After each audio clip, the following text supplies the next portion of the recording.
బంగాళాఖాతంలో ఏర్పడ్డ అల్పపీడన ప్రభావంతో రాష్ట్ర వ్యాప్తంగా ఎడతెరిపి లేకుండా వర్షాలు కురుస్తున్నాయి.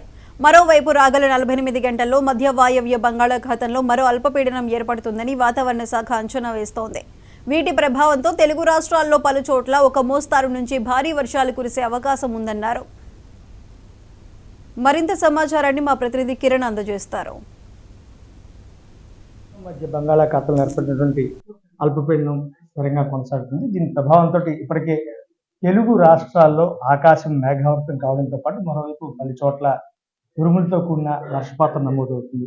అయితే రాగల 48 గంటల్లో మరో అల్పపీడనం ఏర్పడే అవకాశం ఉందని చెప్పి ఇప్పటికే వాతావరణ శాఖ అంచనా వేస్తుంది. దీనికి సంబంధించి విశాఖపట్నం తుఫాను హెచ్చరికల కేంద్రం ఇన్ఛార్జ్ డైరెక్టర్ శ్రీనివాస్ మనతో ఉన్నారు. ఆయన అడిగి రాగల 48 గంటల్లో వాతావరణం రాష్ట్రంలో ఏ విధంగా ఉండబోతుంది, అదేవిధంగా తెలుగు రాష్ట్రాల్లో ఈ అల్పపీడన ప్రభావం ఎలా ఉంటుందనే అంశాల మీద అడిగే ప్రయత్నం చేద్దాం. సార్ చెప్పండి, ప్రస్తుతం అల్పపీడనం కొనసాగుతుంది, మరోవైపు రాగల 48 అవర్స్లో ఇంకో అల్పపీడనం ఏర్పడుతుంది అంటున్నారు.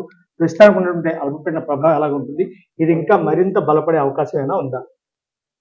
ప్రస్తుతం నిన్న ఏర్పడినటువంటి అల్పపీడనం అంటే ఈ ప్రాంతంలో ఈ వాయు బంగాళాఖాతం నెక్స్ట్ దానికి దగ్గర ఉన్నటువంటి పశ్చిమ మధ్య ఏర్పడిన ఈ అల్పపీడనం అది క్రమేపీ నిన్న రాత్రికి సౌత్ ఒరిస్సా అలాగే ప్రస్తుతం ఇప్పుడైతే సౌత్ ఛత్తీస్గఢ్ అండ్ దానికి దగ్గరలో ఉన్న విదర్భ ప్రాంతంలో కొనసాగుతోంది.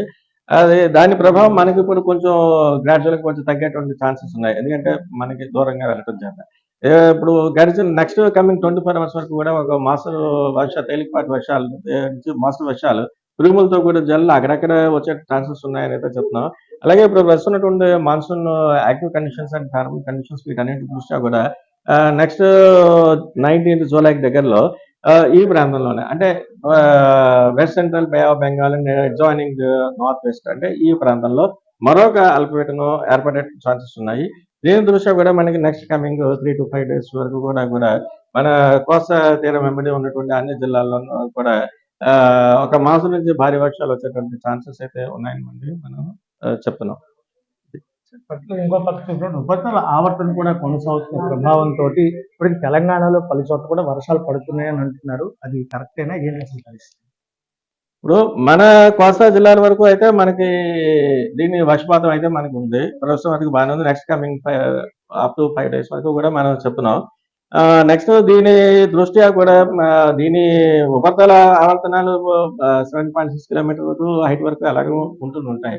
అలాగే నెక్స్ట్ షేర్ జోన్ కూడా ఒకటి ఉంది, ఏర్పడి ఉంది.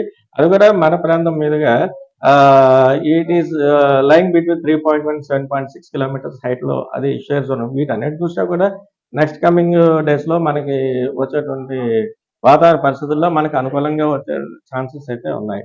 అలాగే నెక్స్ట్ ఈ విండ్ స్పీడ్స్ కూడా ప్రస్తుతం మనకి అలాంగ్ ది కోస్ట్ కొంచెం తక్కువ ఉన్నప్పటికీ కూడా మనకు దగ్గరలో ఉన్నటువంటి west central Bay of Bengal గంటకి 45 నుంచి 55 kilometers వేగంతో, అలాగే అప్పుడప్పుడు అది 65 kilometers వరకు కూడా వెళ్ళే ఛాన్స్ ఉంది.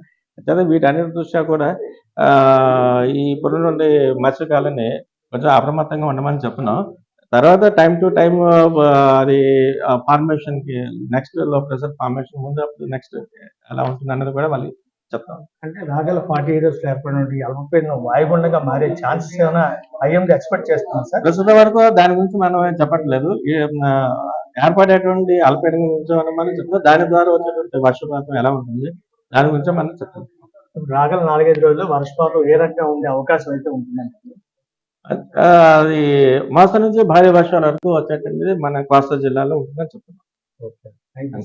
ఇది ప్రస్తుతం మనం చూసుకున్నది ఏదైతే విశాఖపట్నం తుఫాను హెచ్చరికల ఇన్ఛార్జ్ డైరెక్టర్ శ్రీనివాస్ చెప్తున్న దాన్ని బట్టి ఖచ్చితంగా రాగల 48 గంటలు ఛత్తీస్గఢ్ ఈ ప్రాంతాల్లో మరో అల్పపీడనం ఏర్పడే అవకాశం ఉందని చెప్పి దీని ప్రభావంతో మరో 4-5 రోజులతో పాటు ఒక మోస్తరు నుంచి భారీ వర్షాలు రాష్ట్రంలో కురిసే అవకాశం ఉందని చెప్పి, అదేవిధంగా తీరం వెంబడి 40 నుంచి 45 kilometers ఒక్కొక్కసారి ఇది 50 నుంచి 60 kilometers వేగంతో బలమైన ఈదురుగాలు వీచే అవకాశం ఉందని చెప్పి సముద్రం అల్లకల్లోలంగా ఉన్న నేపథ్యంలో మత్స్యకారులు వేటకు వెళ్ళేటప్పుడు ఒక సూచన మాత్రం చేస్తున్నామని చెప్పి, భవిష్యత్తులో ఈ అల్పపీడనం మరింత బలపడితే మాత్రం వాతావరణంలో పూర్తి మార్పులు వచ్చే అవకాశం ఉందని చెప్పి ఇన్ఛార్జ్ డైరెక్టర్ శ్రీనివాస్ చెప్తున్న పరిస్థితి. కెమెరామెన్ రాజ్తో కిరణ్ కుమార్, 99 TV వైజాగ్.